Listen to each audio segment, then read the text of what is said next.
Welcome back to Enlighten Up. You're listening to episode 31, Sleep Paralysis, Lucifer, Bloodline Karma, and a Twin Star exclusive with Korinne Wilson. Korinne is also known as the Occult Priestess, and she has an exorbitant amount of information to share with us today. In fact, it is one of our longest episodes because we just couldn't get enough of what Korinne had to tell us. We get into so much information, but of course, we're so excited that she chose to share with all of us on Enlighten Up a very exclusive piece of information that she has not shared anywhere else yet about twin stars, which actually happens to be one step above the twin flame. Of course, this is the first time I've ever heard of it, and as well as Lisa, so we are excited to share this information with you. But before we get to that, we are going to talk about bloodline karma and how we incarnate to sometimes heal an entire bloodline. But before we talk about that, Korinne gets into sleep paralysis and her experience from a very young age in the crib of when it first started. And this opens the door for Michael to finally share with you all his experience and encounter with demons during his own sleep paralysis. That's right, Michael was visited by Lucifer, who Korinne tells us is a red-headed demon. So we have all of this coming up in today's episode on top of so much more information that I couldn't fit into the title, like dating advice on how to determine karmic relationships versus the love relationship, and how to know if you're experiencing the demon love bite. Also, we're going to get into the mystery schools of Egypt and how they first started, the Isis and Osiris schools. There is so much information in this show, so we are excited to share it with you all. But before we get into the show, I just want to remind all of our listeners that we are looking for your applications to join us on the show. We're choosing 3 of our listeners to join us on an episode coming up in March, where you get to ask us all of the questions that have been plaguing your mind or your soul, things that you just can't ask anyone else and you'd love to ask us. So we would like to invite you to join the conversation on Enlighten Up, but we need your application. So please send into info@enlightenup.us your full name and some questions that you would be asking us and why you want to be on the show. So without further ado, let's jump into episode 31 and get straight into the sleep paralysis. Welcome back to Enlighten Up, everyone. You're listening to episode 31, and I am here with Lisa and Michael, and today we are joined by Korinne Wilson, otherwise known as the Occult Priestess. Korinne, welcome to our show. Hello, thank you for having me, all 3 of you. All greatness comes in 3s, so I'm very happy to be here. Yeah, well, Lisa and I appreciate your use of numbers. Michael, on the other hand, not so much. Well, it's show number 31. You're 3 people. 3 is also the Empress in the Tarot, women who are generous and give of their kingdom to others and learn how to care for themselves and love themselves as well. So the Empress. Oh, well, we've just started the show off like at rocket speed. I love it. So, Korinne, you know, I've heard you on another show, and what you were talking about was so mirroring what Michael has recently gone through. Our listeners have been waiting for the show because Michael is going to reveal what his experience has been that has made him believe 100% in demons and angels. And wow, I actually heard the show where he would not go into it all. And so this is the reveal. I'm very excited to be here. Yes. So before we get into that, though, can you please tell our audience a little bit about you and how your whole journey has started and come to where it is right now? Okay, I'll try to sum it up quickly. I was born with sleep paralysis, which to me is a form of spiritual warfare. I was raised Jehovah's Witness, which I found out was a cult, because there's basically a lot of social rules that are not loving. And at 16, I found Wicca, and I became a high priestess by age 18. And at 23, I found my guru, a lady, who studied in India, the Buddhism religion. And she taught me about my soul completely. And she became my spiritual master teacher on earth. Her name was Sri Mamo Devi. So I am a Buddhist initiate. I took refuge with the Dharma, the Sangha, and the Buddha. And that changed my life and I also got Reiki, Reiki mastery around that time as well. So I was spiritually infused by age 23. And then I started my first store, the Occult Shop. And I had a community, and I was much more into the community building than I was into the financial building, because that's where I'm coming from. I just want to help people. I'm service to other very much. And let's see, I did start my journey actually with tarot in a nightclub among my peers, dancing between giving sage advice to my friends. It was very interesting, but that's a lot about me. So I think that's good enough for now. You can see my resume on my Occult Priestess. It is Occultist in the Corner on WordPress.com. Yeah, we're going to leave a link for everyone in the show notes to that website. So for all our listeners, if you want to go visit Korinne's website, that'll be in the show notes. So Korinne, can you tell us a little bit more about the sleep paralysis? Because that started for you at a very, very young age. Yeah, as early back as I can remember, there was something spooky about going to the crib, about going to bed, about being alone. And all through my childhood up to age 19, I experienced what we now call sleep paralysis. You want me to describe it? Yeah. Okay. So even, picture yourself as a 5-year-old kid, right? But by this time, I was already a spiritual warrior because I'd been dealing with it probably since I was born. I would lay down to go to sleep, and then like a wave would hit me, and I would feel utterly exhausted. Like I couldn't move if the bed was on fire. My eyes would seal shut and I could not move. It was like I was being hermetically sealed. It did not feel natural. Even though I was a little kid and I didn't know what natural was compared, I still knew that this wasn't right. And then I felt vibrations in my body like electricity. And sometimes it would amp up a lot. Like I would feel like I was being actually shocked, jolted. And that's when the shadow man, as I call him, would come towards me. This is a 3-dimensional shadow of a man, about 6 foot tall, blacker than black, blacker than the darkness of my room. With him came voices, sounds, screams, tortures, sobs, all kinds of what I call hell is what he brought with him. I could feel it. It's as if he brought the whole party to me, to my bedroom. So there I was in the layer, if you will, of consciousness of hell as this, not just a stranger, not just an alien, something that I could never even describe to my mother. Something out of this world was coming after me. And I felt attacked. I felt so terrified. It is the essence of terrified. I think I really hit, if there's a human limit, I hit mine and I went beyond it. That's how much fear it caused. And this was at the age of 5? Younger, but I was putting people at the age of 5 so that they can feel more comfortable. But it happened a lot earlier than that. Wow. It was almost like training. It felt like training, right? Like having a war every night. And so, gosh, I just don't even know how to even imagine like a young child having to deal with that level of fear.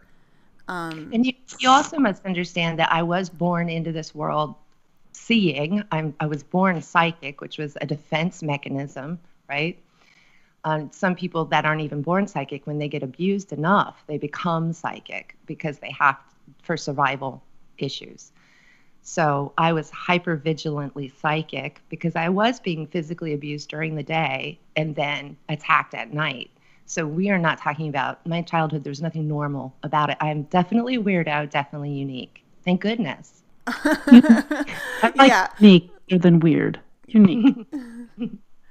So, Michael, does any of this resonate with you on any level of what you've experienced?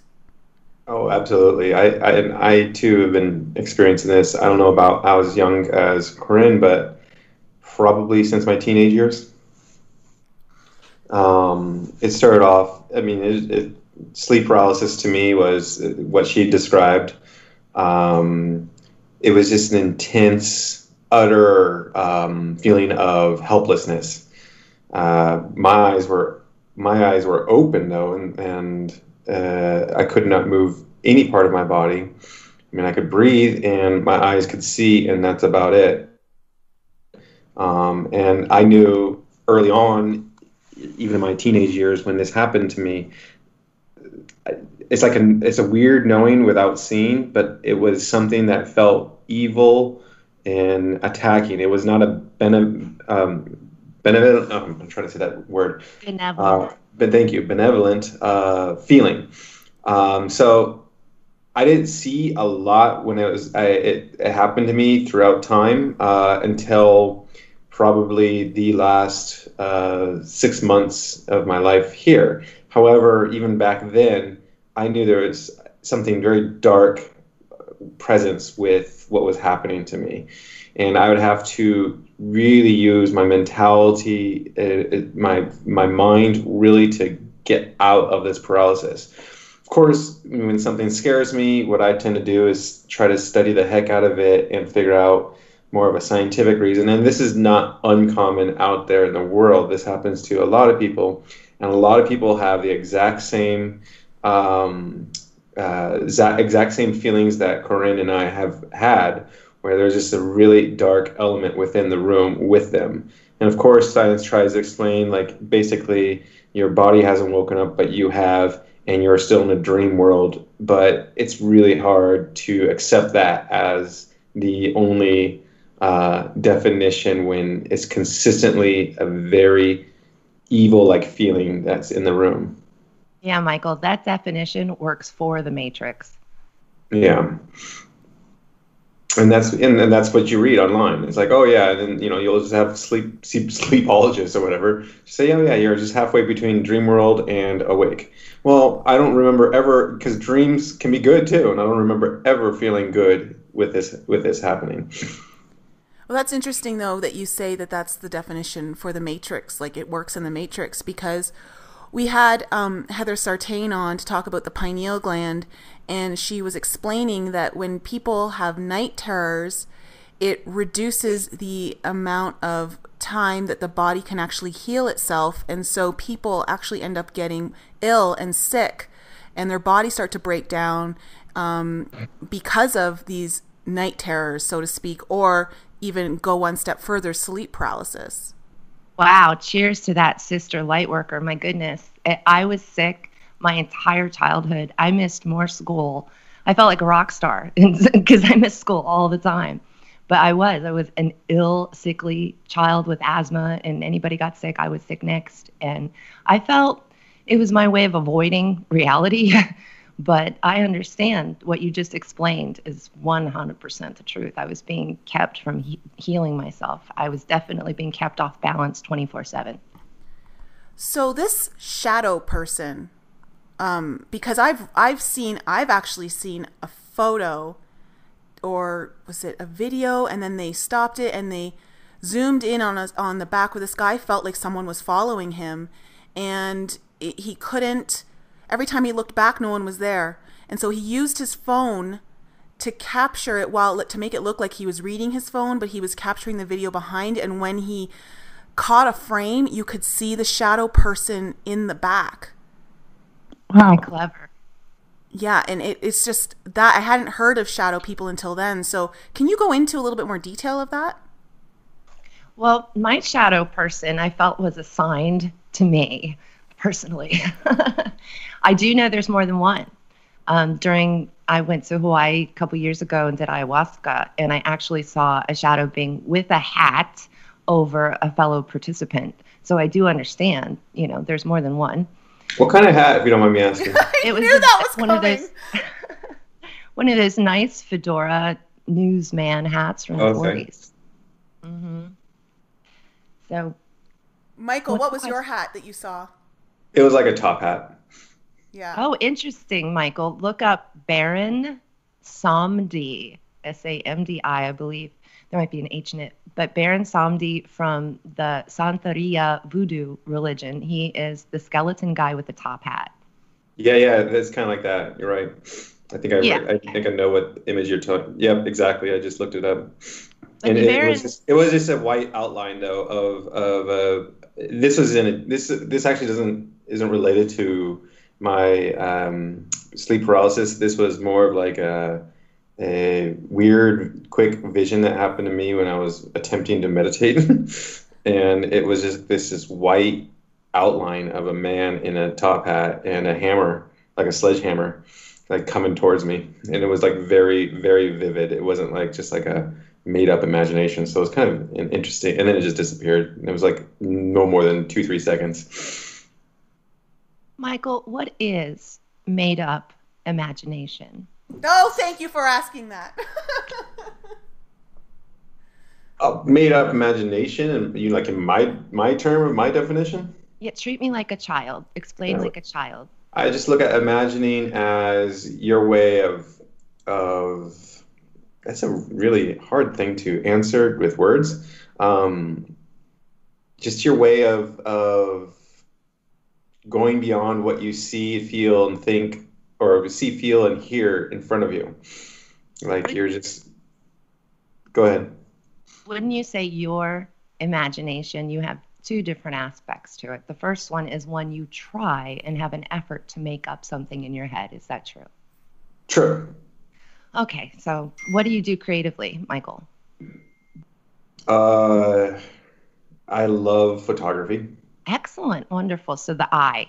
Now, imagination, break down the word I, magi, nation, magi. Now we can look at the original word is to image, to see, the third eye pineal gland, to see, right? Be ye single-eyed in the land of the blind, the one-eyed man is king. So the imagination is a very beautiful and deep part of our being, of our soul, and it's how we connect to the higher cosmos and to our star brothers and sisters and to the higher masters and teachers and eventually to God. So I think that we have really mistreated the imagination and given it a label of fake when it in fact is not. Yeah, I mean, I could see a certain angle from that. Like, you know, I've always told Nicole and Lisa, my dreams that I've had in my life, I can't imagine. I can't imagine my own brain thinking of these dreams. Thank you, because your brain doesn't actually think. Right. I mean, I could see where we're heading with this conversation. Like there is I have dreams that are so drama filled, but like entertaining drama filled with twists and punchlines and things like how the hell would my brain know a joke and the punchline yet I'm surprised? Exactly. I do that while I'm awake. Yeah. So I mean, there is something to that, and I love dreaming. As long as they're mostly good. And my dreaming has obviously been kicked up quite a bit in these past year or so. So this is interesting. That was a beautiful definition of imagination, Korinne. Thank you for sharing that, because I've written a couple blogs on imagination and how it's fifth dimensional thought form, and that it's our biggest co-creating tool, and how we're taught to disregard it the older we get, and that when we're children, we're really that's when we're closely connected to source, because we've just come in from that realm, and everything that we're allowed to be, that like have that imagination as children. But as we grow up, we're told, well, that's just in your head, and we're taught to discredit it and move away from it, when in reality it's our biggest co-creation tool. Yeah, and again, that works for the Matrix. To keep people deaf, dumb, and blind. So if you come across something and they say, oh, this part of the human spiritual anatomy is a bunch of crap, then you understand they're trying to keep you from the truth. And then we have the other definition of imagination, where it's like, you know, imagine it and it will be real. And I'm not sure if I really buy into that. Like, I'm not there. I'm not with you on that either. I mean, I'm with you. I'm not on that. Yeah, because we don't create our life in that form. It's right. I could imagine a girlfriend and every day I wake up, I don't see one, so it's not working out too well. So, so I can understand the imagination when it comes to the creativity within our minds, but I'm always just confused on how that relates to our day-to-day stuff, I guess. Well, those who are deeply into manifesting their own lives are trying to take the wheel of their life and guide it usually through ego. It's usually not the higher will of the divine sending them off on a journey to grow their soul. It's usually, well, I have a materialistic goal and I'm going to do whatever I can do to get to that materialistic goal. And that completely negates the soul. Mm-hmm. I can see that. Well, the whole emotion of the imagination thing, like the law of attraction, I think the important piece behind that is the emotion behind it. It's not just imagining it, but it's having the feelings that it's already happened. Like, yes, but where does the desire come from? And then are you looking at your desires and saying, is this the most healthiest thing I can desire at this point? Yeah. Yeah, that's true. That's why we should be guided. You understand? That's how I live. I'm 100% guided by voices. And I think, though, many of us, we sometimes get caught up in that we may be asking for something that isn't going to serve us to our highest good, and that's why it's not necessarily coming in.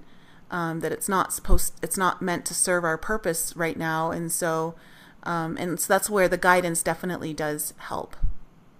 Yeah, I completely agree. Go ahead. I was just going to say I completely agree, and there seems to be this wave of popularity with the law of attraction, and every time I run into it in YouTube, it always seems to be about money. And I listen to Abraham, Hicks a lot, and it just always seems to be centered around money. And it kind of negates. It's just exactly what you guys were just saying. It's like maybe what you're trying to attract isn't in your best interest. Instead of just letting things unfold, you're trying to force them. Yeah, and Lisa, you're a beautiful Cancer mommy because you're a Cancer. And mommy mom to the world. You're an actual mom too? I am. Okay. Of adult children. She's an amazing mom too. That was beautiful that you brought that in, because really what we're doing here, and I think you hit the essence of it, we're gardeners of the soul. We're gardeners of this soul flower that we'd like to see bloom. And that's coming straight from your heart. And I felt that. So I see where you're coming from. Thank you. And so I don't know if Michael wants to share his experience with us right now. No, I can. I mean, it's not like I was trying to keep this in the drama. I had to take a while to process what happened to me. And Michael, you might not actually trust me, and this might be scary for you. But I would like to. Well, it's not that I don't trust you. It's like I just what I experienced felt like, in some aspects, a dream, but in some aspects, absolutely real life. And so it's confusing even to my own mind. And so when it happened to me, I literally did have to write it all down, because I was afraid it was a dream. And you know how we are with dreams. We remember it instantly for like a good 3 minutes, and all of a sudden, for some reason, it quickly just dissipates and disappears. However, with this, I can still remember maybe it's because I wrote it down, but I just remember so many details and whatnot. But it was about 4 months ago, maybe. I had a sleep paralysis thing going on in my bed, and there was again the feeling of something negative or evil within the room. And I remember, and I had the bathroom light on in my room, so I had enough light to see around me.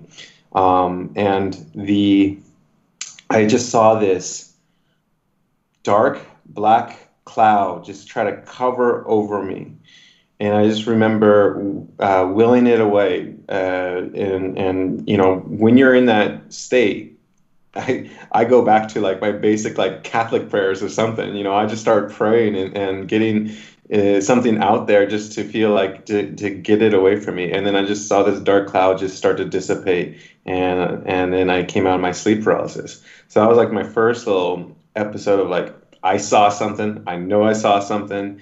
My mind doesn't make up these things. And it was weird because it freaked me out, but also liberated me. It made me feel like I have control over this, and I can deal with this.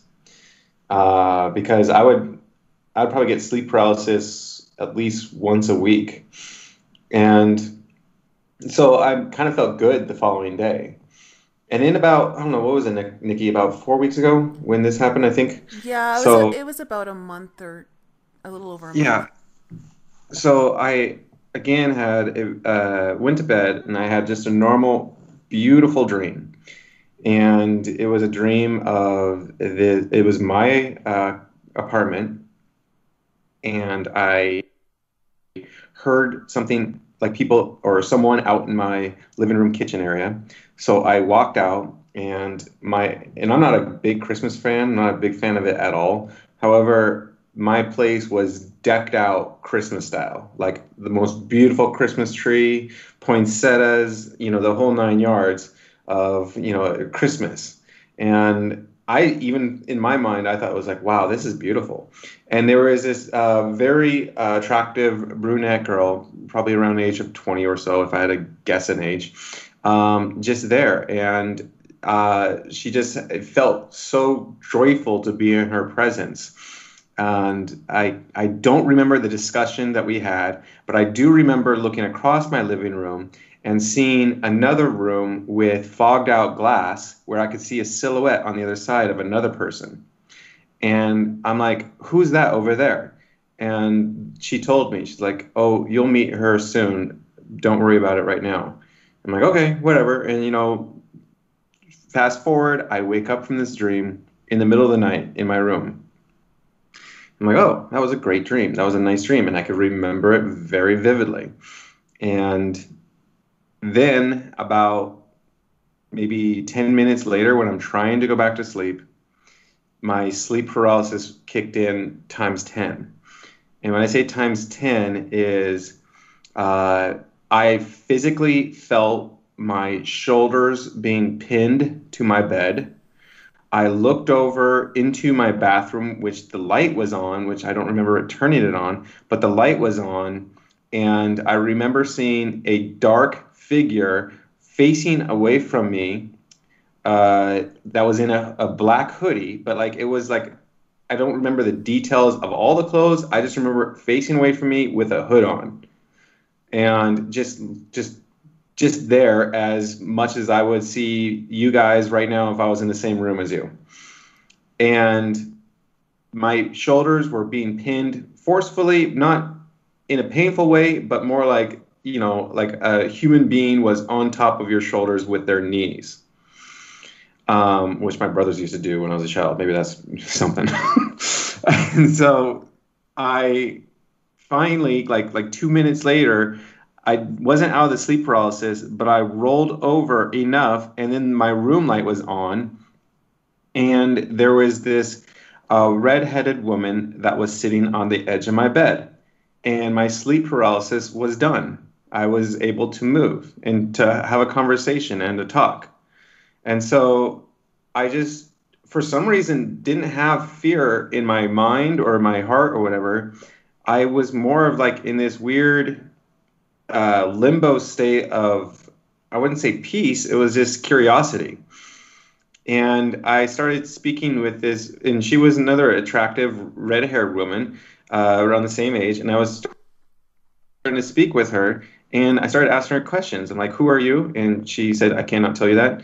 And I said, well, how long have you been here? And she goes, I've been here ever since the beginning. And I'm like, the beginning of me? And she's like, yes. And I even questioned her. I'm like, okay, so if it's the beginning of me, what street did I live on when I was a child? And she goes, that's not how it works. And I'm like, well, what's your name? And she goes, I cannot tell you that. And I'll go, are you a demon? Because that's for some reason what came out. And she goes, yes. And I literally looked at her head, and for the first time I just realized there was probably two horns literally coming out of her hairline, not coming out, that were already there, like little curly white horns about 3 inches long on the typical, temples of the head. And I realized, oh my gosh, you are a demon. And I'm like, well, what should I call you? What's your name? And she goes, I can't tell you my name. She then said, Lucifer has many rules for us. And I remember that like as vivid, that statement as vivid as ever, because I was like, even in my mind during that time, I was like, wow, Lucifer is actually real. And like, that name is real, and all this stuff. And so I kept asking her questions like, is this because of what I've been doing lately is the reason why I can visit you? Meaning, like, being more open to spirituality, really helping to try to accentuate my pineal gland with using, or staying away from obviously fluoride, but also using things that will help decalcify my pineal gland. And she said, yes. And I go, am I going to be seeing you again in the future? Because she started to get up and walk towards the bathroom. And I said, and she goes, yes, you will. And then just then I started noticing people walking down my hallway carrying boxes. And I'm not saying, I don't even know, I think they're like dark, like shadowy figures. I can't put any kind of recognition to them. And they were just carrying out boxes from my living room out the door. And I go, who are those? And she goes, they're just gathering some things and leaving. And I'm like, okay. And then she went to the bathroom and I knew she was leaving. And I go, now that I know you're real, this is all I remember saying. I go, now that I know you're real, I'm going to study the shit out of you. That's all I remember saying to her. And then she just disappeared. And then I found, again, I was laying in my bed and the lights were off as if it was a dream. But to me, it felt as real as, anything that you would do during the day. And the first thing I did when I woke up later that morning was I started Googling, seeing angels and demons. And when I say angels, it kind of came to me very quickly that the first person I met in my actual dream, the brunette woman, was probably an angel, where the other person on the side of the foggy glass silhouette doors was this demon that was waiting for me. It almost felt like a Christmas Carol, where I was visited by both an angel and demon on the same night. And then, of course, the first picture that pops up is the typical picture that we see, where there's an angel on one shoulder, a demon on the other, whispering things into your ears. I'm like, well, shit, that makes sense. And then as I read more, I I saw some things that kind of made sense to me, like people get demons attached to them from various things in their life. A lot of times people get attached to demons from having sex with other people that have demons attached to their souls. It's like you create what I read in, forgive me if this doesn't make sense to you guys, but it kind of makes sense to me, is like you create like a soul, your soul creates a soul bond with these demons when you have sexual relations with these type of people. And so that's the first thing that popped out. I'm like, that might make sense.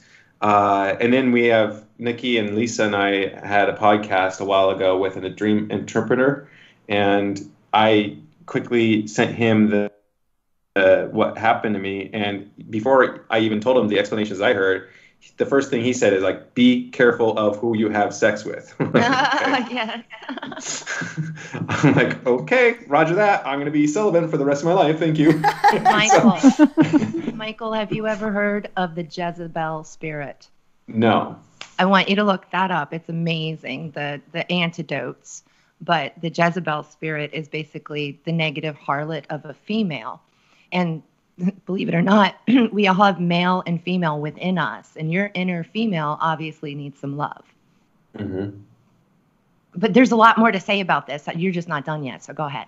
No, I mean, that was pretty much, yeah, I mean, that, and I studied it a little bit, and it changed my perspective, because I always kind of somewhat jealous of Lisa and Nikki, because they both have had like experiences in their lives that like say definitively that there's something beyond this world. And this was my like something that like just, it was an epiphany, if you will, of the way I think about the spiritual world. Like, okay, no, if this is real. This is, I mean, if my mind imagined it, what the hell is my mind on? What kind of drugs is it doing in the middle of the night that I don't know about? But like we just talked about, it's maybe beyond what you imagined. And so it really opened me up and changed my perspective on a lot of things in life in a good way. And I just wish, it was like Jesus showing up in my room instead of this stuff going on. And to follow up, I just had another sleep paralysis about 3 or 4 nights ago, and it felt like a pillow was thrown across my room during my sleep paralysis, and my ankles were being tugged off of my bed. I mean, I still have to combat the sleep paralysis. It's just not like it just disappeared. And so it's just a scary friggin' thing to go through in your life. But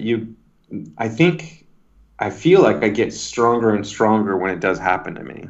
That's right. Just like Kanye West said, if it doesn't kill me, it makes me stronger. Yeah. So Korinne. That's true. So anyway, that's my story. That made me pretty much say, okay, angels, demons, we're going to go with that. Let's put all the other stuff right now to the side, but that is something that I could easily believe in. Okay, before we move on, I have a very similar story, and it really mirrors yours. So there we go again. We have sleep paralysis that mirrors each other, and this. And I wonder if you and I had the same question in our mind when we were both visited by an angel and a demon. I was told to look this stuff up for this show, so it's so interesting that we're talking about this. I had the question in my mind, is evil real? Because I was really not going there. I really couldn't put energy into something negative. I knew my energy was powerful, but I didn't want to put it into something negative. And it didn't matter how much sleep paralysis I had. It couldn't make me believe that evil was real. Mm-hmm. So I was in this great quandary. And an angel came to me. I was kind of dozing on the couch. And I don't say angel lightly. I've only met one angel, and this is the one. After all the people, entities I speak with, I've only met one. And the angel was very bright, crystalline almost, glowy, sitting on the couch next to me with no emotion whatsoever. There was no back and forth feeling. There was no interacting emotionally with this entity. It was blank. It was what it was, and you were what you were. There was great separation here. This is not what I'm used to. And the angel told me evil was an invention for third dimensional reality to grow the soul. It is impermanent, which means, as everyone knows nowadays, my friends, fifth dimension holds no evil. It cannot. So we have third dimension and fourth dimension where it can thrive, but above that, it's fake. It's totally not real. It's an invention. And then a few nights later, I was sleeping in my bed next to my roommate, who I really disliked for good reason, I find out. So there's 2 bodies next to each other. There's my body. And I start seeing these pictures in my head all of a sudden, and they literally are photographs, black and white photographs. And they are like thrown on my third eye as if a cop or a police officer had just walked into my third eye and thrown out these pictures. And I saw a knife from our kitchen, literal, like that's in our kitchen right now, I'm thinking, and there's blood all over it. And then there's pictures of the bathroom, and there's blood all over the bathroom. And then I was accused. I was told, you killed your roommate, you psycho, blah, blah, blah. I'm not going to cuss, but it was very negative. Look what you did. And I said, what? I can't do that. I know what that is. That's murder. And I don't do murder. That was my soul speaking. That was not my ego. And as soon as I refused to play out those pictures, right upon my chest manifested this demon, like bam, like it's on my chest. I'm awake. My eyes are open. I'm no longer in dreamland seeing these FBI pictures. Like, holy shit, right? So the demon manifested as a black, charred, glittery skeleton. And as soon as my eyes flew open, I said, "Tell me your name," because, you got to be straight with these things. And it was like from my soul. So I'm experiencing this. I'm not willing this to happen. I'm just an open vessel experiencing it. And even my words, "Tell me your name," was an experience, not something I willed. And the demon said, "Azazel." And then I looked above my head, and it was Hermes / Archangel Michael with the sword.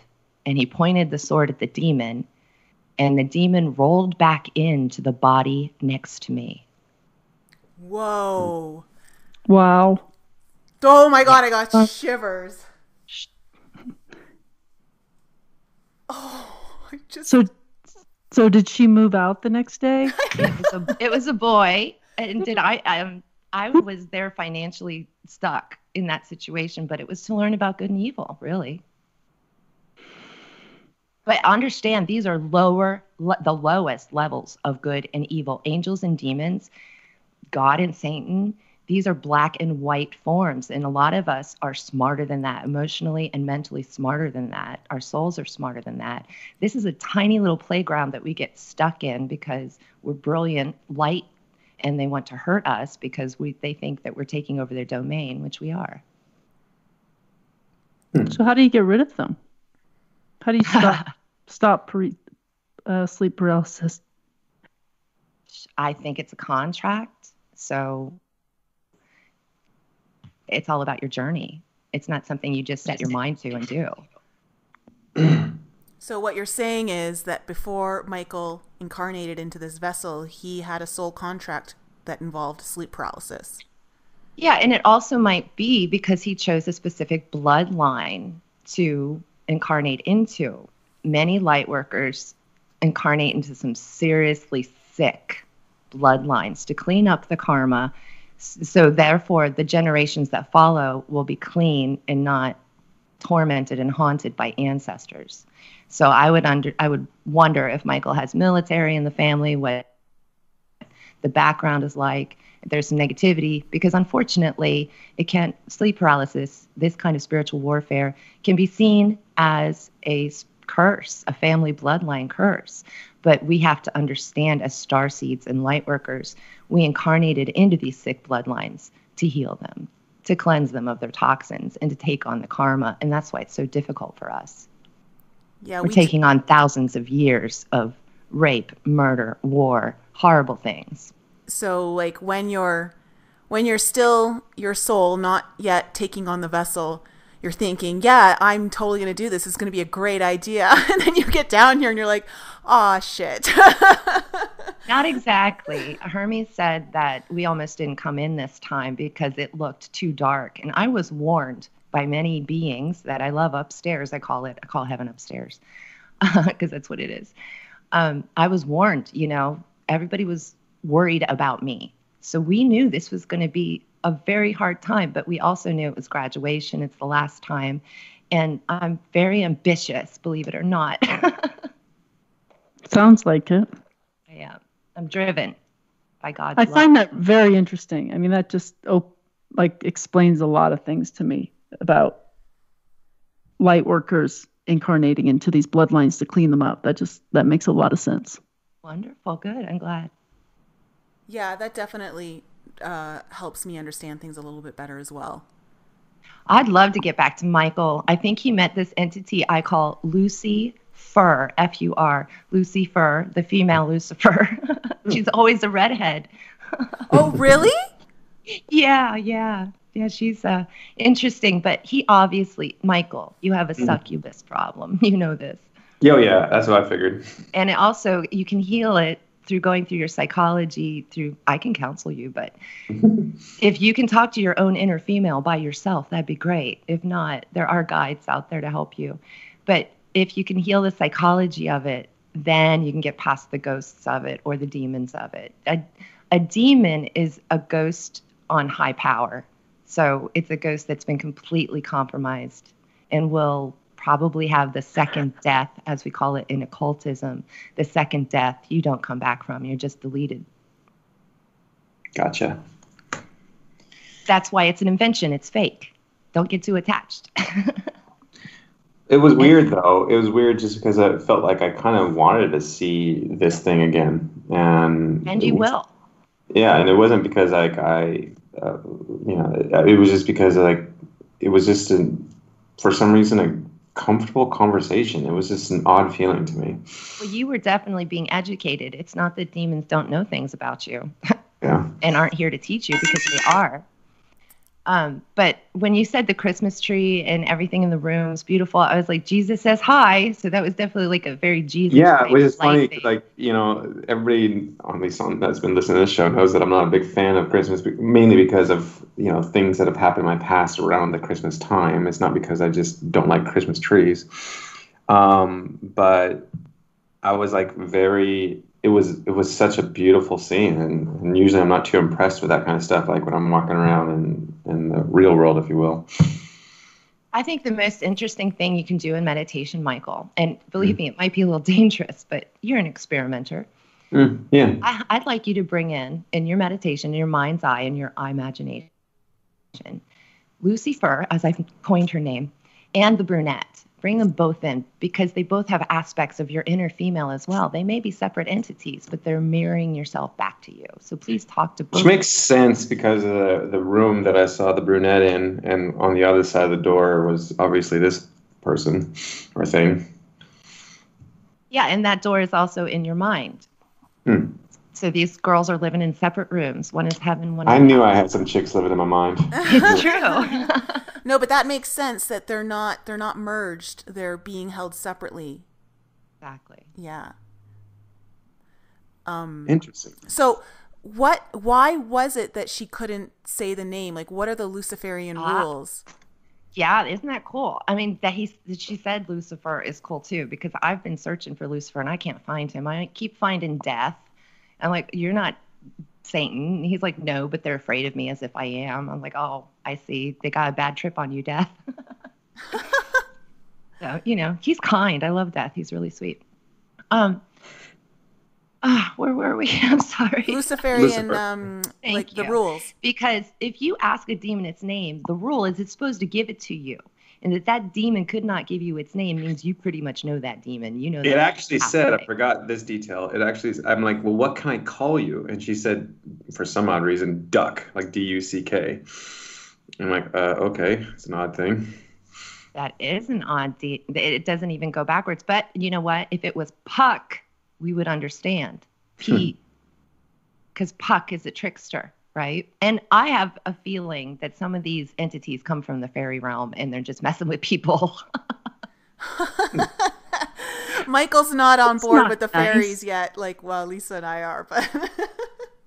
Well, he still had separated psyches, so he can't be where you are right now. Oh, yeah, that's interesting. Yeah, that's true. But he's working on it. You wait, girl. He's got his motorbike all ready. I'm excited for that. Yeah, I can't wait for this merging to happen.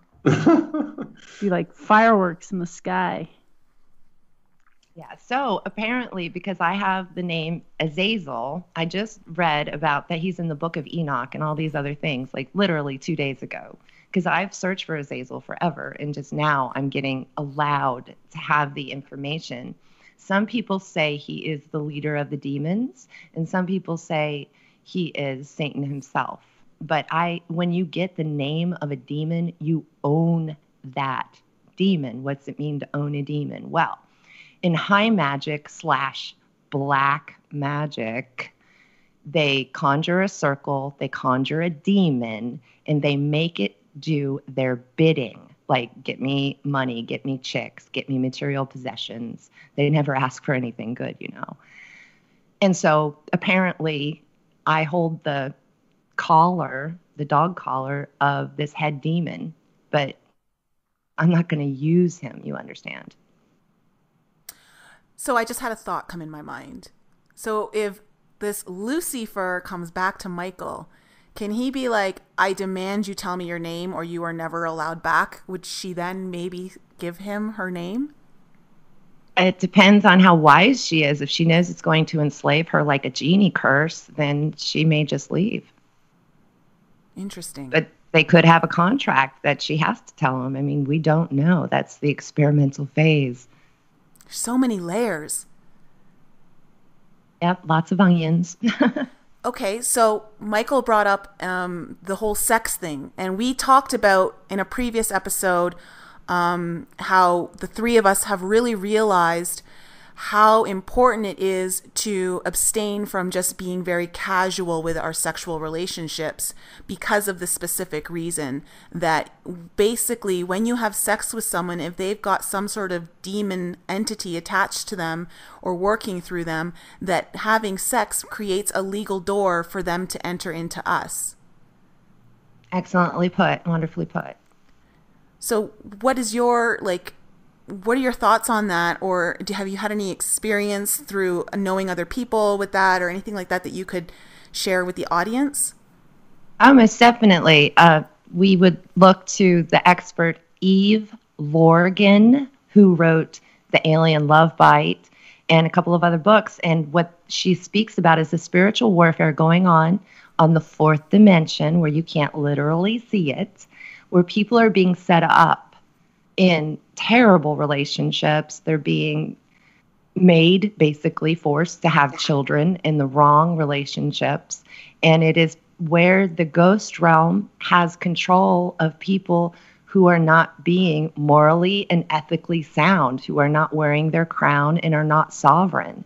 People who are still part of their bloodline, following what their family and culture says. People that have not differentiated themselves as a soul from the collective. So if you are kind of still dim in your light, so to speak, you are way open to your ancestors or ghost realm, the bardo, to tell you what to do and how to do it, to manipulate you, even through strangers. It's like gang stalking and gaslighting, all of those things, only it's coming from the spiritual realm where you can't see it. So interesting. And it's so okay, it's Lorgan, the Love Bite. What was the name of that again? The Alien Love Bite. Okay, I sent you guys an article on that last week. I had someone send that to me in Facebook who had watched one of my videos on parasitic entities. And, I saw it. Yeah, and she sent me this article, and so I was reading it, and in the article they talk about that specific book. And I was reading how manipulative these entities can really get when you've had this sexual encounter with whoever it is, a male or female, and how it completely weakens you down to basically being enslaved to them. And everything that just when you want to break free from it, they say all the right things, all the charm comes in, and you get lured back in. It's mind-blowing to read how it's like the manipulation just blew my mind. Yeah, I actually have a podcast of my own called The Cosmic Core, and that's on YouTube under Occult Priestess. And I interviewed Eve Lorgan. She was my first guest because I was like, oh my gosh, I can get her. So I did. And she is the one, if I have to name an expert on this type of spiritual warfare, because she also goes into alien abductees, how people are taken to ships, or how they perceive they are taken to ships and they are raped, inseminated, and they end up pregnant. So there's a lot of that in her writing. She is a counselor of people that go through this. So she's had thousands of cases. If you're scientific minded, the proof is in the pasta with Eve Lorgan. Thank you. Okay. I'll leave a link for that also. I'll leave a link for people to your YouTube video for that, because I've seen your podcast on YouTube. So I'll leave that link in the description below as well for everyone so they can watch that if they're interested.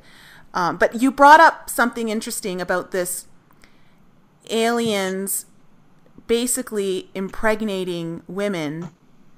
And I've read some stuff about this. That's some crazy stuff. So why is that happening? Well, I'm having a really hard time, a struggle, which means it's interesting. It's going to lead somewhere, between angels, aliens, and demons. Like, there's a lot of people who said they've been to Mars, right? Physically been to Mars. Physically. Yeah. Thank you. Yeah. Now, think about Mars in the descriptions. Doesn't that kind of sound like hell to you? Definitely. Hot, fiery, red. Mm-hmm. Yeah, I think people are mislabeling the realms and the entities within the realms because the mind can create a mask, or a mask can be created on the fourth dimension to take any form. We used to say shapeshifter if you like. But then I have knowledge from my higher self who travels the universe, and she tells me like Dracos are real. Dracos, type of reptilian type soul entity thing. Dracos are from the Draco system. So we're talking about celestial situations. And so it just seems like there's a connection here between all of these things. Like I personally know I'm from Sirius B. I came through a portal to Earth, my soul, to incarnate in these cycles through Sirius B. I'm originally not from Earth, and that's what makes me a star seed. And that's what makes me more awake than most people when I was born, you understand. But other star seeds, you understand there's a lot more on the planet than normal because of the time we're in. We're in the time of shifting and changing and growing, thank goodness. What was the original question? You know what? Just about aliens, impregnating. yeah. Aliens impregnating women. Well, it just sounds like the fallen angel story to me, and it sounds like the Watchers to me. They're too similar. The plot is the same. So why differentiate? Interesting. Nephilim. I don't know. It's all the same, isn't it? Yeah, like... And I've recently been shown, I mean, I knew this, but other people are talking about it, that the aliens might be the Greek gods and things like that. And I'm like, Childhood's End, which is a great book and movie, Arthur C. Clarke. The alien comes to Earth and won't show his face for generations, and he finally shows his face, and he's the devil. He looks like the devil. And I was like, oh my gosh, Childhood's End shows something that's supposed to be an alien from another planet, but when it's physically comes out of the closet, it's Satan with big horns and a red body. So we've got to put these storylines together more to get to the truth.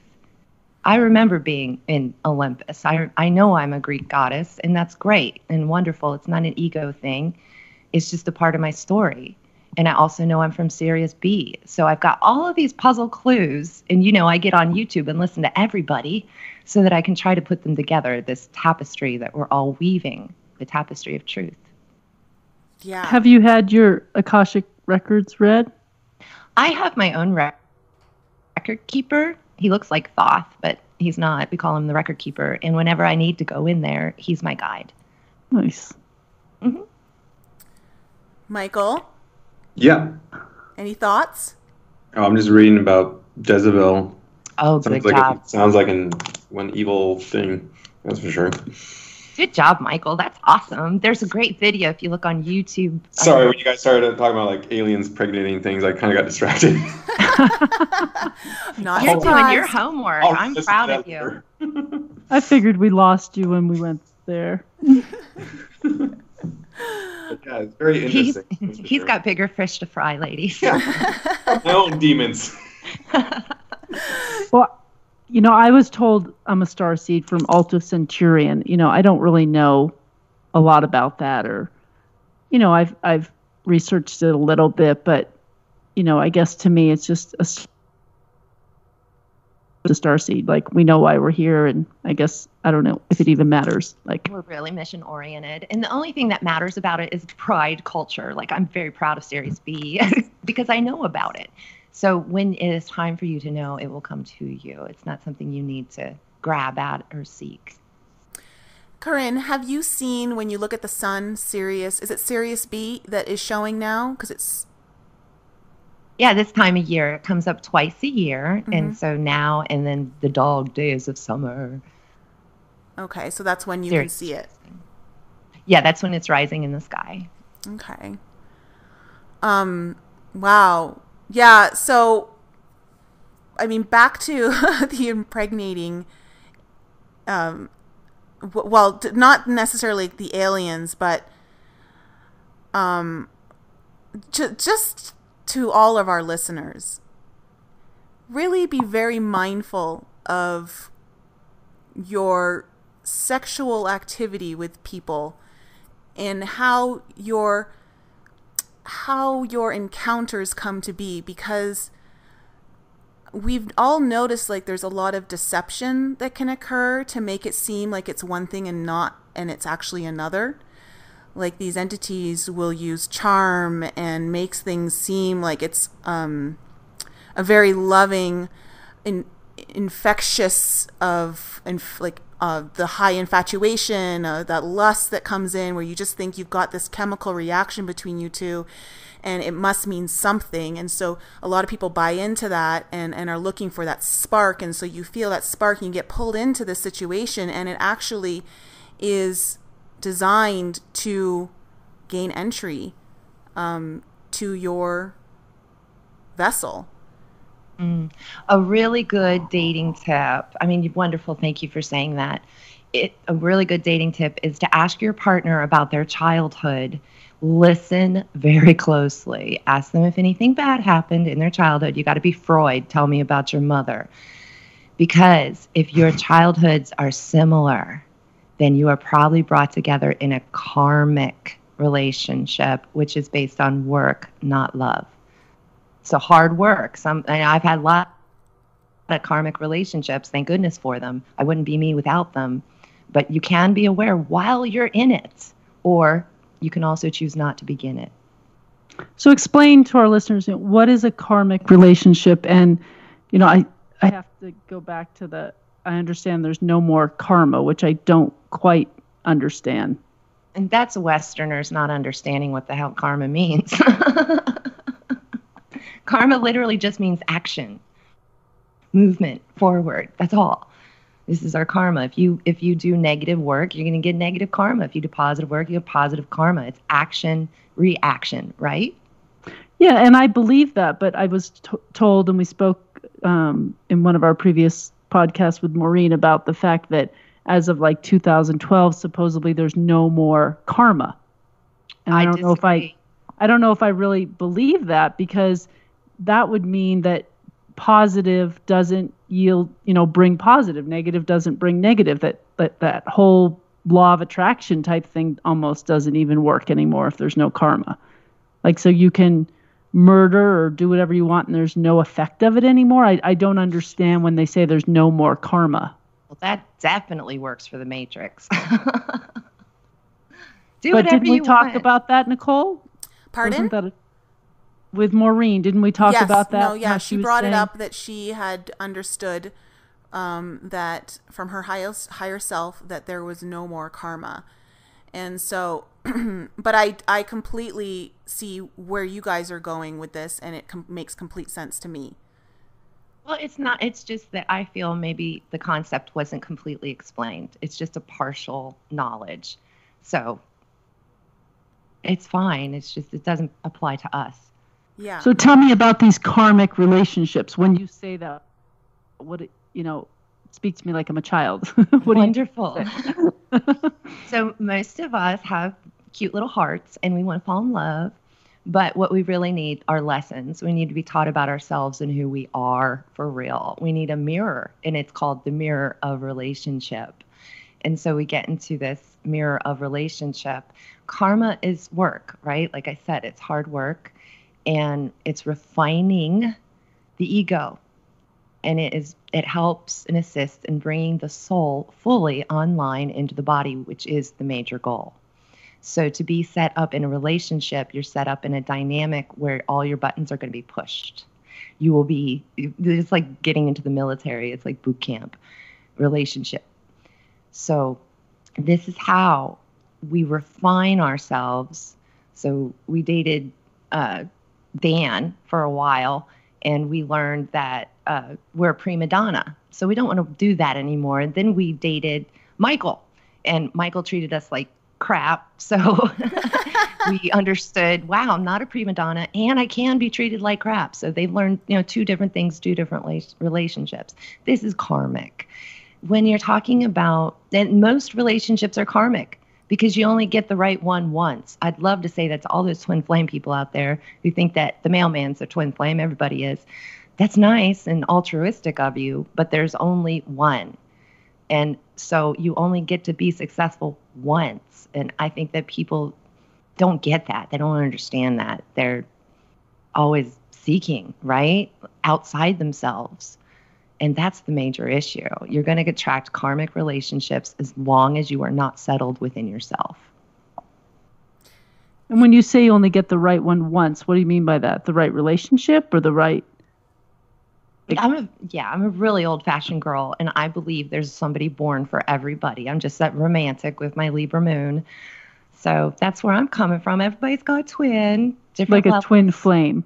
Well, this is an exclusive. This is the first time I've said this. Hermes and I are twin stars. And below that is twin flame. And below that is soulmate. And below that is the boyfriend you had for 3 years.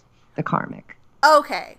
This is awesome. I love this exclusive, and I know nothing about this twin star, so please explain. No one knows because it's a teaching from Hermes. And the only reason I was taught it is because it's true about me. You understand? I get these deep hermetic secrets because they explain my soul to me. So not everybody's going to get this or understand it. Hermes and I originally... I'm sorry? No, yeah, so I wanted you to explain to the audience who Hermes is and how you have that connection. Oh, great. Hermes is my spirit guide in this lifetime. He's known as my master teacher guide. In shamanism, he's known as my spirit spouse. You can look that up on Wikipedia. It's beautiful. And so I always knew I had a spirit guide, even as a little kid. But, of course, we call them imaginary friends and all these things. And as I grew up, being a psychic, I worked with him, obviously, to help my friends, to help my clients, and to help me. And then at age 30, I had an awakening where Hermes became very real to me. I could, not physically, in my mind's eye, I could see, feel, touch, learn from him. That's when my real training began. And he told me we were incarnated in Greece. He was Hermes, I was Core Persephone, and that's why my name is Korinne, the French version, which is the language of love, in this lifetime, because he wanted me to know and remember the Core Persephone lifetime, because that's my mission this time as well. And we had a mystery school called the Elysian Mysteries, where we worked with people to get into their soul and ascend, just like Buddhists do. Same kind of thing, only ours was Greek flavored. Before that, we had incarnated in Egypt, as most Syrians from Sirius B did first incarnate in Egypt before time-space started. And that's when we began the mystery schools. And then we graduated, right? Because we had to take on bodies. So you have to go through the process all over again and become a master in a body. And then we incarnated in Greece. And then at age 30, I find out I'm from Sirius B. And he is the prince of Sirius B. And I'm the princess, and I met my grandmother, as I call her, who is the oversoul of the Sirius star system. She's not very interested in Earth. She sees us as kids, and she sees us as playing a game. That's how she treats us. She's like, you go, kids, enjoy, have fun. But she does tell me all the time that incarnation is silly. And I think it's important for me to know that and to hear that, so that I don't take this game too seriously, and so I don't get depressed and suicidal and, have all these neurotic problems. So I got to see things as they truly are to me personally.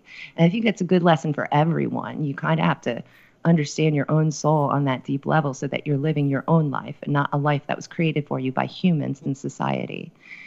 And so Hermes is, what was the question about? Oh, what was the original question?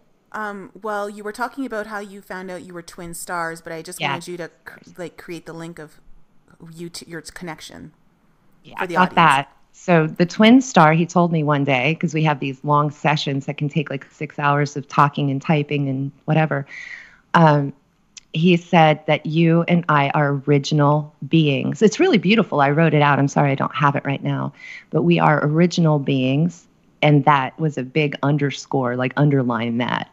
We incarnated way before this universe, this entire universe. So we came from outside the universe originally as original beings. And some people will call them gods, but not demigods, actual gods. We obviously don't use those aspects of our soul in this game. There's a bifurcation, you could say, from universe to universe. Hermes calls them bubbles. So within this bubble, we only use the powers we have here. So understand that we're only living out a part of our soul. But the twin stars, I believe, are two different planets, as if Earth is a consciousness, Earth is a planet, and we call her Gaia, and she's a living, real thing. You know, she's Mother Nature. She's our mom. She's what helped us get these bodies. She created our little animal bodies for us, and she gave us a home and a place.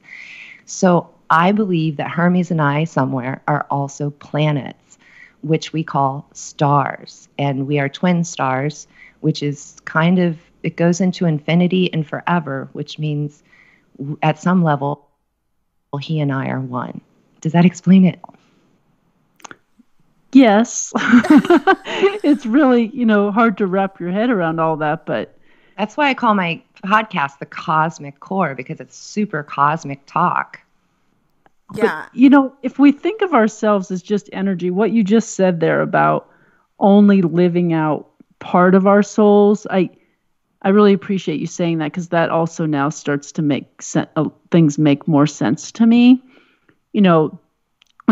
When you know that you're a really old soul and you've maybe come from another planet and you're a starseed, and you're living this little life here on Earth. Sometimes it's just really hard to wrap your head around that and why you're not using all your power and greatness that that you have, Yeah, so Grandma Cirrus really helped me with that. She said, honey, you're playing dolls. Your body is a doll. And having that clean, clear perspective kind of threw my ego out the window. I'm like, oh, I get to play. It's like the inner child, the divine child. And that's the real creative, beautiful part of us. And you can see my vibration is already raising, talking about the inner child. So, because my inner child is a fairy. She is not chill at all. She wants miracles and rainbows and everything to happen now. And we have those, starseeds have those aspects to us where we're quicker than a speed of light. We just want to become sparks and fairy dust, right? So there's that. You want everyone to be happy and just spread fairy dust. That's how I am. Exactly. And all I think you need to do, Mother Nature, Cancer lady, is to change your perspective to something more playful and less serious. It's because you worry about people.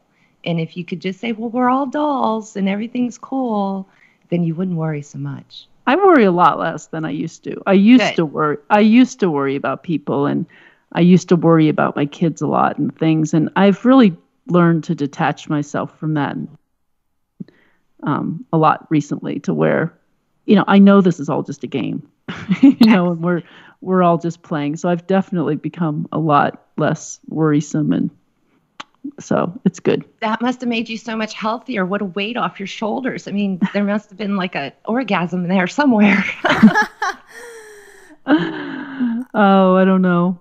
I mean, I've always felt healthy and happy, and I don't know.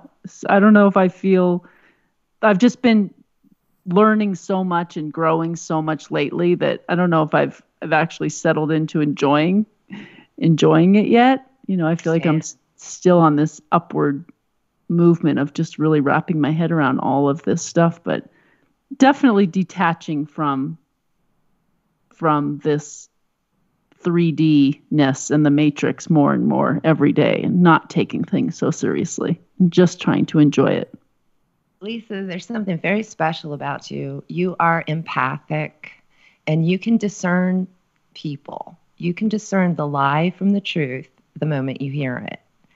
So you're a great aspect of this show. Well, thank you so much. And I truly believe I have found my twin flame. So there's that. Congratulations. I recently got married, and he sometimes is a guest on our show. And, that's just been fun. The whole trip. And it was a very quick relationship. We got married very quickly. And it's been really interesting. It's been a lot of fun lately. That's amazing. I believe that the twin flames specifically are archangel energies. You guys are definitely on mission. Yeah, I definitely feel like we're on mission for something. Not sure what it is yet. Right now, it's just, you know, you just got married. Enjoy yourself. Exactly. Right now, it's just having fun and just doing whatever. But yeah, there's a mission there somewhere. Michael, I know you have to jump off, but I still want to ask Korinne something that she brought up. Did you need to jump out? Go for it. How are you, Michael? I'm fine. Like, I mean, how am I just in general? No, like, are you doing okay? Yeah, that's all I wanted to know. Oh, yeah, I'm fine. You know, there's a point where you guys talk about things that, you know, I'm just not there yet. I'm not close to coming to terms of even believing on some of the things that you have or that are going on. So sometimes it's just, you know, I have to take things slowly. The skeptic wants to be quiet. Is that what you're saying? Well, I mean, it's like, how do I question you guys when I'm like, you're like, it's not like I'm a skeptic. Is more like, it's like I just don't know why I would believe in what all three of you guys say at times, unless I just really do some research. I'm not just going to blindly and blatantly just say, "Oh, I don't believe you guys at all." Well, and I'm also not gonna, like, "Oh, and I believe everything you guys say." Like, I don't believe. Go ahead. I'm sorry, Korinne. I was saying Lisa's your teacher. She's the one who can emotionally feel a lot. Yeah, and Lisa and Nikki I really do appreciate their friendship, but there's things that they say where it's like, oh, I just believe it. And like, well, I can't just believe it. And I'm glad you guys can believe it so easily, but that's not how I work. I am a skeptic too. You got to know that, Michael. I'm very skeptical. I am too. And some of these, new concepts and things that we've been talking about today on the show, I don't necessarily believe everything, but I leave my mind open to it. Like, and that's okay, there's something new. This is a possibility, of something that could be happening. Oh, okay, this is new information to me. I've never heard this before, but I'm not going to shut it down and say, oh, that's just bullshit. There's no way aliens are impregnating people. Okay, maybe it could happen. I'm not sure, but all right. It's like something like, how do I test that theory? It's like it's either you have to believe it or not, or there's actually all of a sudden tomorrow a dramatic amount of evidence that proves aliens impregnating. It's a lot easier to be skeptic on conspiracy theories because there's always both sides of the story and data and things like that you can look at. But when it comes to this spiritual side, I mean, it's a lot of theory. And Korinne, we have you as a guest today, and then we had a guest a couple of weeks ago on, and like the things that you say go against what she says. So it's like now I'm sitting here going, oh, who would I, if I was going to believe, who would I tend to believe? You have those kind of things. Such as what? You just talked about the karma thing. I think that Korinne explained that as more of, it wasn't the full explanation of it. That it's kind of a piece. You're looking at a fraction of it. You can save face for the other person, but to me, it sounds like she disagrees with that person. It's not about saving face. It's not about saving face. It's about trying to discern truth because there are many truths out there, and we don't always. That statement alone, Nikki, doesn't register. I'm siding with Michael on this. There's only one truth. Yeah. Well, no, actually, this is why I don't agree with that, is because whatever consciousness level you're at, that is true for you. And so if you're at a lower consciousness, there's no way you can understand a higher truth from someone who's at a higher consciousness. So you're saying a lower truth is as true as a higher truth. That's what you're saying. To that person. To the individual, To the individual, it is true for them. From their perception is another word for that. Their incarnation. From their perspective, that doesn't mean it's true. It's more like their opinion. Okay, He's talking about universal truth. Yeah. Okay. So I believe. Let me correct myself. I believe there are universal truths. I do believe that, but I also believe that as our own individual selves, that what's true for me may not be true for someone else, and they may have a completely different truth. And it doesn't mean that either of us are right or wrong. It's just that's what's real for each of us. And that's where we are in our journey. Like, that's what's true for us right now. Mm-hmm. That's the definition of an opinion, I swear, guys. No, it's not an opinion. It's an experience. So whatever I'm experiencing, that's my truth, and someone else may not experience that. She's talking about gnosis, which is becoming one with your experience and learning through experience. It's not armchair, look it up in a book, science, mind crap. Yeah. Life experience, and that's how we really learn. Yeah. Yeah, I think experience is our greatest teacher. So it's more like our perspective, maybe not our opinion, but our perspective. Yes, it's definitely perspective. Yeah. And perspectives can be wrong, though. Well, no, they can They're shift. teaching tools. You can I can look at it easily, like with politics. You know, someone can be just, I'll just use a simple example, like someone who thinks that Trump is doing a good job, and someone who just like absolutely can't stand him and has this opinion of what he isn't doing and why he's so bad. That's their truth in their mind. That's truly how they see it. But you just said they have an opinion, and that's the truth. This is where it gets confusing for me, guys. Yeah, she should have said perception. Like I should have said perspective, because that's what I meant to say. Yeah, like you're their perceiving perspective him. of him, and their perception is their reality. And then there's someone else sitting across the table that has a totally opposite perspective on the situation and sees a whole different side of it, and the good and that's going on there. And I think for both of them, there's truth there. And you're still in the dichotomy of black and white in that scenario and every other scenario that we're going to describe. It's still on that lower level of black and white, good and bad, I think because. Absolutely. And that's the matrix. And that's where we're in this 3D world, and you need to rise above that. And I think when you rise above that, that's when you can see that there's more than one truth, because there's more than one perspective. Yeah, like Michael, you and I have had this conversation where, you know, there's a lot of separation right now, and people just can't even seem to talk to someone else who has a differing perspective on something. And it causes a lot of division, and it causes a lot of fights to break out. And and your feelings are like, why can't we just talk to one another? And how you talk to one another is that you honor the other person's perception, their individuality, what they see as their truth, while they honor that very same thing within you. And that's how we bridge the gap. So definitely, it's important to understand that, yes, there are universal truths, but we do have to honor the individual truths within each of us for wherever we are in our own lives. I like the word perspection better than individual truth, than I think my mind's vocabulary. Truth is like the word love. It can be in this way, it's ambiguous, and maybe, you know, in the English language, we're limited to only being able to use certain words. Yeah. I'm still seeing this laid out dimensionally. These arguments are all fourth dimensional. In the fifth dimension, that's when you get to universal laws and universal morality and truth. So we're still dealing with the dichotomy of black and white, fourth dimension. Yes. Yes. Very interesting, guys, but I do have to wrap it up. Okay. Thank you for telling your story, Michael. I will remember that the rest of my life. And give me your food for thought, that's for sure. And I'll be doing even more research now. Talk to your inner female. Say hi to Lucy for us. Yeah. Gotta be prepared for Lucy. Those entities are called the anima and the animus. In Jungian psychology, you should research that too. Anima. She's your anima. Okay, thank you. Okay. All right, thanks, guys. Bye, I'm gonna Mike. log off. You guys can continue. Bye. Bye. Peace out, bro.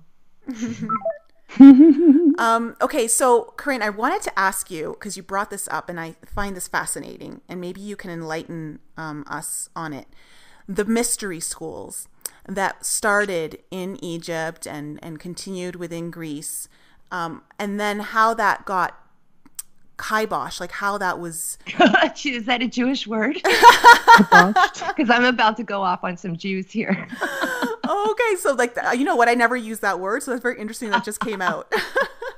That's hilarious. Abrahamic. I don't mean to say Jewish because that seems racist. How strange. But I'll say Abrahamic. So I was not in Atlantis, so whatever happened there was none of my business. Let's just get that out of the way. I was incarnated in what we call Egypt before time space, and I helped Thoth and many others set up the pyramids because we came from Sirius and we had to make an image. It's a light map image that mirrors Sirius on this planet to be able to bring our teachings in, because we knew there was a crop of new souls. I'm not even sure what that is yet, but they're somehow our children. And we incarnated eventually as their teachers. But before incarnation, we were golden skinned bodies. That's the form we took.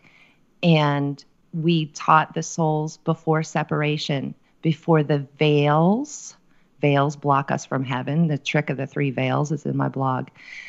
Before the darkness came, before we fell to flesh consciousness, falling angels, aren't we all? We all fell to flesh consciousness. And some of us are, get this, in heaven right now, consciously, and on earth right now, consciously, as above, so below. 5th dimension, we can call that heaven, sure, fine. And here on 3rd dimension, carrying heaven within your mind, heart, and body. So teaching the kids, we did that for a while, and then we took on for real bodies and became for real people. We became the priests and priestesses of Egypt.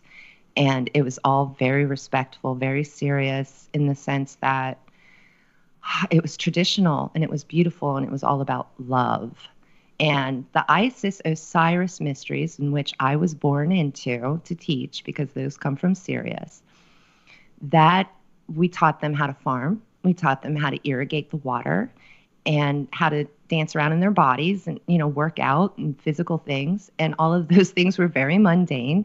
And then the mystery schools came when they were ready to get to know their soul on a deeper level.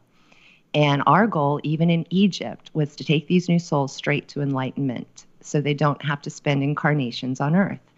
We just want to get them fixed and home and upstairs as soon as possible to get through their lessons quickly, because we can do that. And we did. And many reached enlightenment and they never came back.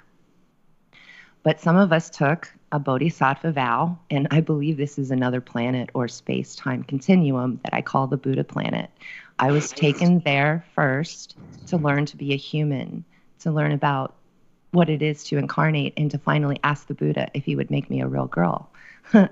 And so there are many different aspects to this story, but giving respect to Egypt, I also want to give respect to Buddha, who also taught me. And then when we graduated in the Egyptian mystery schools as priests and priestesses, graduating meant you were able to incarnate in another place and take on your own mystery school, which you would plan in the higher realms, in the ethers, in the soul realm. Plan your teaching, just like a real teacher. And then you and your partner, mine Hermes, would incarnate as priest and priestess and do the teachings. That's so where did it get messed up, right? Yeah. No, that was a great description. I haven't heard it like that, and that really helps me understand it more. Wow. You just kind of like built up another part of my tapestry. So yay, that's my goal. Yay. You've definitely built mine up this afternoon. Yay, we are in a yarn circle, girl. So then how does it all break down? Right. So I have to go back to Enoch, which I think was Abraham's great-great-grandfather or something. And I think it has something to do with David. You must understand, I was not allowed to study the Kabbalah and Mesopotamia and Quetzalcoatl, the Mayans, a bunch of people I was not allowed to study, because I feel like maybe the teachings weren't pure for me. And now I'm finding out they really weren't. But I did meet Enoch in a vision. I had to get through his door to go where I was going. And he was spooky like that angel. So I'm thinking not total 5th dimensional. There's no way. But Enoch is seen very much almost like a god to people. But he was spooky to me. And then we filtered down to King David. And I don't even know my timelines here because I don't study history. This is all coming from the ethers. And I know King David was a very good soul. He could have been Hermes. It's quite possible that was an incarnation of Hermes, because he shows up to me as the statue of David by Michelangelo, and he's always talking about David. He says the house of David was corrupted right after David. I think that's Solomon. Is that possible? That was his son? But David was the last standing real king. Now, Abraham was the guy that went, or was it, I think it was Abraham, maybe it was Moses, went down the river and was discovered in Egypt and got adopted by the Egyptians. I'm not sure. I'm not sure which one it is. Okay, well, it doesn't matter. This man came and he was That adopted. was Moses. Thank you. Adopted by the Egyptians. And then he became a priest. And then whoever this was the guy Moses. He led the people out of Egypt. Right. Who's Okay, part of the Red Sea, yes. Thank you. Now, I see that as a turncoat act. You are raised and loved by these people, these Egyptians. He was not enslaved. He was very taken care of from what I could see. Right. And then he turns coat and starts his own religion and takes a bunch of people away. And then he starts this negative teaching. Now, some people say Yahweh is a negative alien, which is interesting to think about. But he was freeing the slaves. That's why he took the people away, because they were enslaved. I don't believe there was slavery in Egypt. Well, that's how the story goes. Exactly. Well, they explain that the pyramids were built by slaves, which I don't believe. We know it's impossible. Yeah. Literally, scientifically impossible. Michael doesn't believe that. Michael believes that slaves could have done it. I wish he was still on the show. But well, he needs to watch some more YouTube videos where people have literally tried with all the equipment in the world, and they couldn't do it, not even in miniature. Interesting. Well, when Michael listens to this, Michael, when you're listening again, yeah, okay. Do you have a video that you could send me that I could put in the description for that? No, I don't speak about this stuff often because it's been hidden No. I mean that you've watched a video that you've watched. Just look up "can't build pyramids." Okay, fair enough. All right. So Coral Castle also is another thing for him to look up. Coral Castle, which was built with vibration. Okay. Because we had tools. We were aliens. Come on, we weren't enslaving Earth humans to do. Zechariah Sitchin. You will never live that down, Zechariah. Okay, so you're saying Moses was a turncoat and he wasn't really freeing the slaves. He was just taking the people away from the Israel's.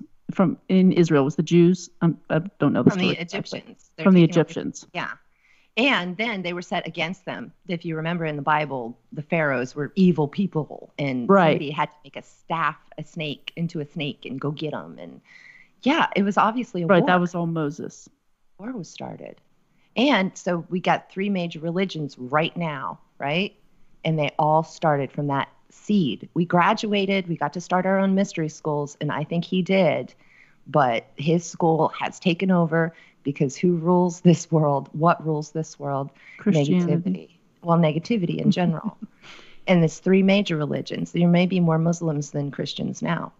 So those 3 major religions, I believe, are corrupted teachings. Now, do I love Jesus? Yes. But Jesus is an ascended master. He can talk to you. He's not just in a book.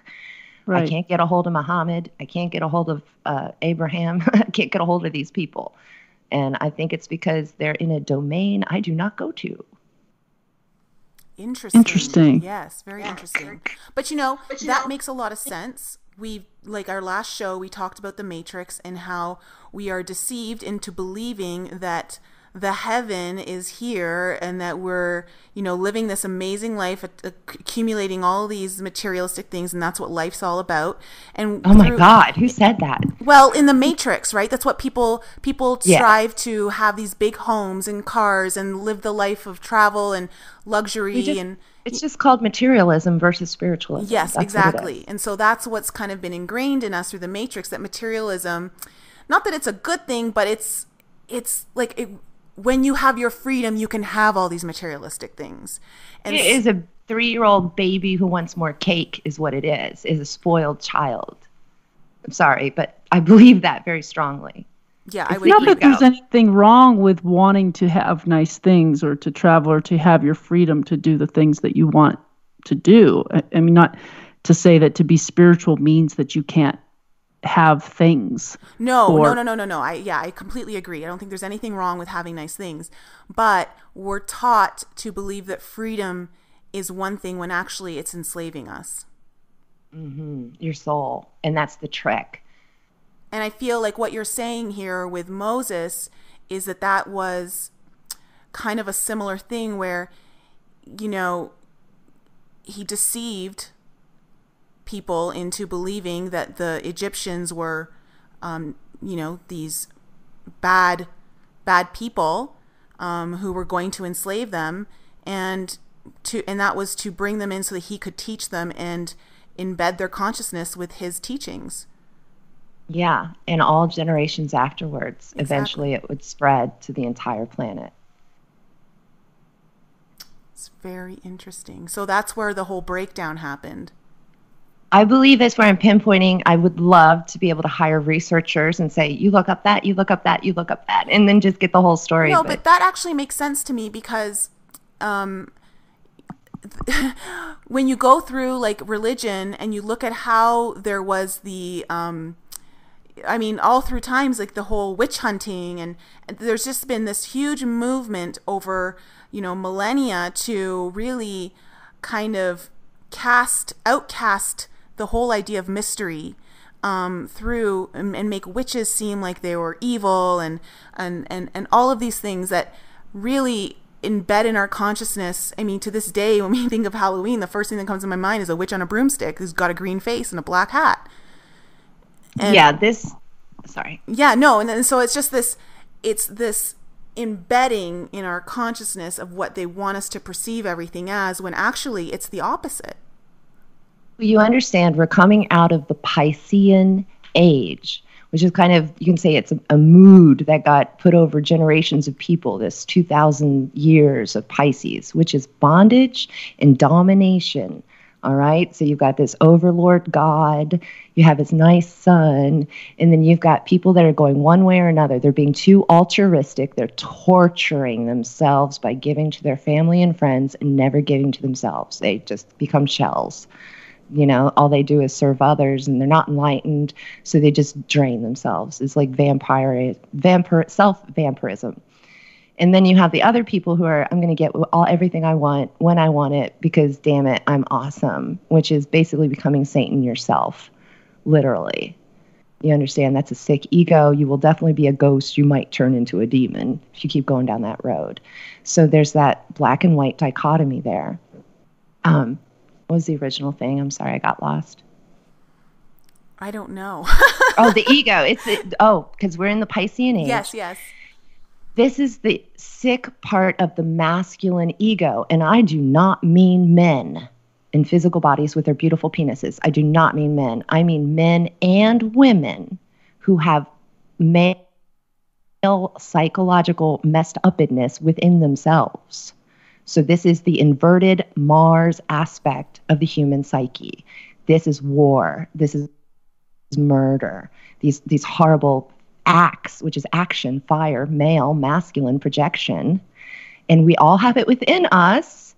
And if we nurture it, it's going to become something very dark and horrible. If we say, I understand what you are, I accept you. And if I'm ever in a place where I need to use you as if I'm being attacked and someone's going to rape me, then I will use you. That is a correct use of the Mars energy. Otherwise, I don't need you in my life.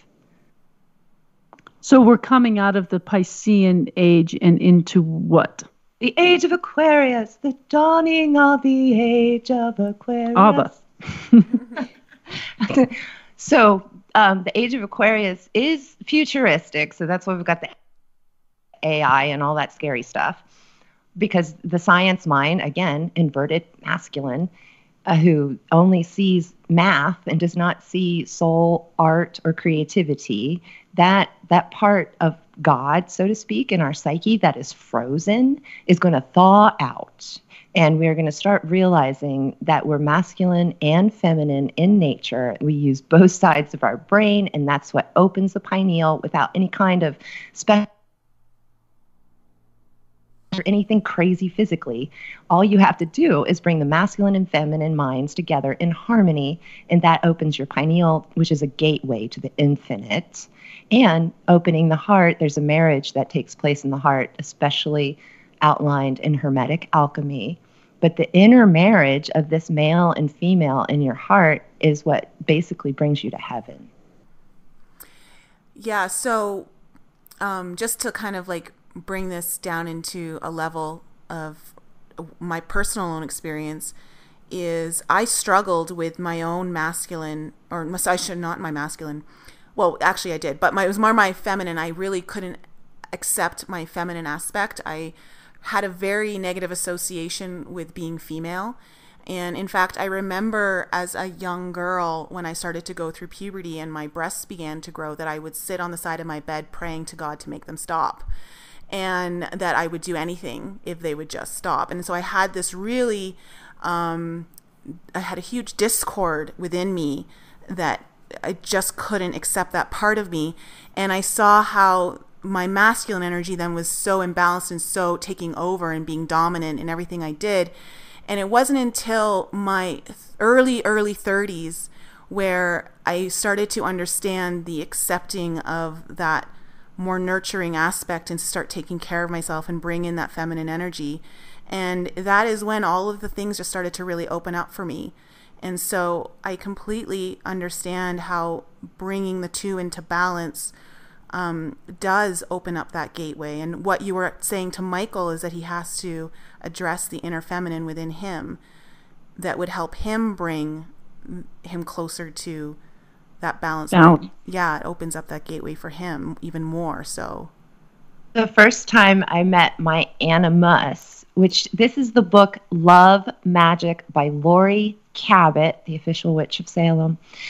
She wrote in her book the meditation to go meet your inner other, as we call it. And mine at first, and I was a teenager, right? So I had all the icky of ickies from childhood and everything when I first saw him. So not everybody's dude is going to look like this. But he was the Nosferatu from the black and white old 1920s vampire movie, the very first one. So my inner male looked like that Nosferatu. And now he's Hermes. This has been such an awesome conversation, Korinne. I'm so glad you guys, I don't get to say so much of this stuff. I feel like I'm yelling behind glass, these more important things, but I know it's a timing mechanism that some people just aren't ready to hear yet. But thank you for giving me a space, a forum to say the weird things that are in my heart that I really want to express. Well, Lisa and I love weird, so. We love weird. I like to expand my mind and the ideas of what's really going on. And yeah, I love it. It's good. Yeah. Thank you so much. Even if I don't understand a lot of it, I just it's okay. I like to plant seeds. They will grow flowers later. Exactly. And I know when I'm meant to understand it, or if I am at all, that it'll all come back around again. Oh, well, you planted some seeds, girl. You planted some seeds. For our audience, where can they find you to get more information on you, or if they need to contact you, work with you? Yeah, if you need me, get me immediately. Occult Priestess, OCCULT Priestess, PRIESTESS .com, obviously, but it's at gmail.com. So if you need me immediately, just email me, occultpriestess@gmail.com. I'm occultpriestess.com, Occult Priestess on Twitter, and Korinne Wilson on Facebook. But please just email me personally. We'll set up an appointment. We'll get to work right away. Wow, thank you. And also, you were in a movie. Yes. Do you want to talk about that really quickly? The movie is entitled The Nightmare and is the first ever hybrid documentary / feature film movie. So it's a brand new thing. and it got to Sundance. It is directed by Rodney Asher, who also directed Room 237, the great conspiracy movie about Stanley Kubrick. He took 7 volunteers. I was one of them, out of the whole world. Like, he went international with this to find the 7 best sleep paralysis stories and experiencers, and he put us on film, and it was amazing. So it's on Netflix, and it's everywhere on the internet. There's even pirated versions of The Nightmare, Rodney Asher. There's other movies called The Nightmare. They're totally fiction. This one is different. You'll notice the moment you turn it on. Awesome. Thank you.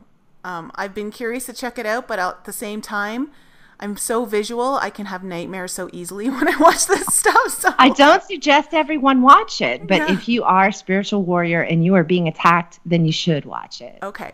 Fair enough. Good point. Okay. Well, thank you so much, Korinne. This, like,